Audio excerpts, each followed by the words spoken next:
The story of the Spiess TC 522 begins like many supercar tales, with a grand vision and equally grand ambitions.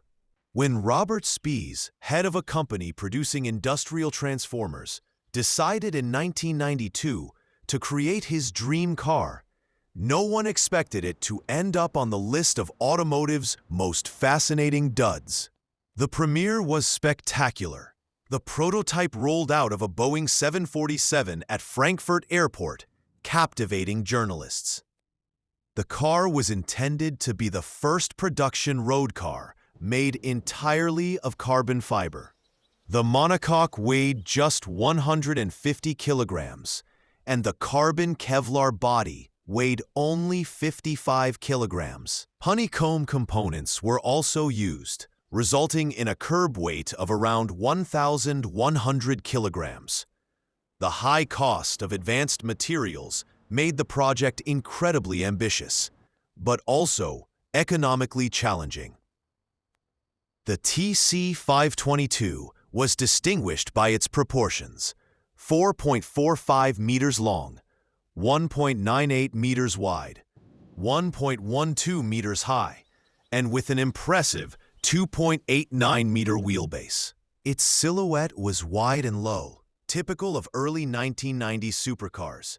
But technologically, the design was ahead of many of its contemporaries. Karl-Heinz Knapp, a former Mercedes and AMG engineer, was responsible for most of the key developments. The heart of the original TC 522 was a Callaway-developed 5.5-liter V8 engine. The twin-turbocharged unit produced around 500 to 600 horsepower and up to 800 newton-meters of torque. It was likely based on the engine found in the Chevrolet Camaro. A Garrett AI Research supercharger, intercoolers, and electronic fuel injection made it one of the more advanced engines of its era. The drivetrain was paired with a 6-speed X-Track sequential gearbox, operated via steering wheel controls.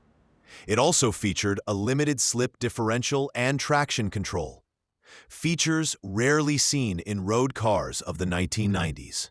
Performance promised to be phenomenal: a 0 to 100 kilometers per hour sprint in under 4 seconds, and a top speed exceeding 300 kilometers per hour, with some sources claiming it reached as high as 340 kilometers per hour. The Spiess chassis was as impressive as its drivetrain. Suspension included a double wishbone front suspension and a multi-link pull rod rear. Electronic damper control, 355mm diameter brake discs, 4-piston calipers, and 4-channel ABS demonstrated that the design aimed for a level of engineering comparable to the world's most expensive supercars. The steering system was equally unusual. Instead of the classic column and rods, it was fitted with hydraulic controls or, according to other sources, steel cables.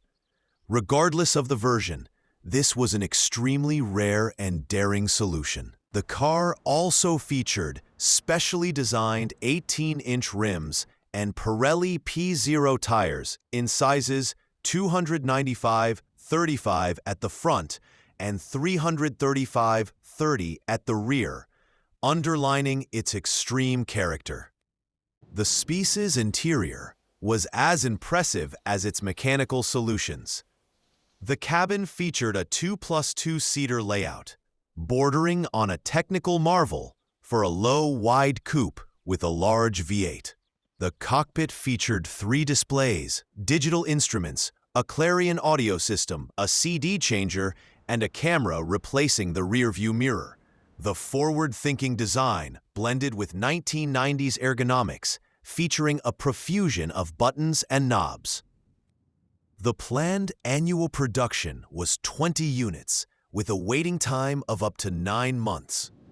The TC 522's price was high, around 760,000 marks, making it more expensive than most supercars of the time. However, technical problems, Complex solutions and astronomical construction costs meant that the project began to falter.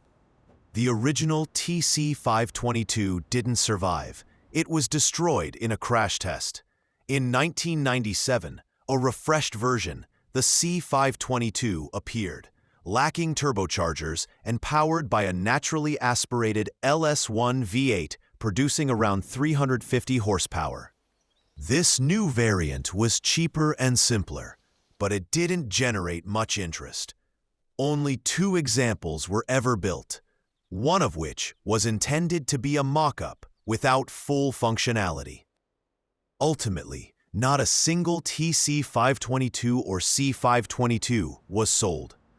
Perhaps it was cost, perhaps technical issues, or perhaps the lack of experience of a company that had previously built transformers, not supercars. Nevertheless, the Spiess TC-522 remains one of the most technologically advanced supercars of its time. An ambitious project that never made it onto the road, but forever etched itself in the annals of automotive dream history.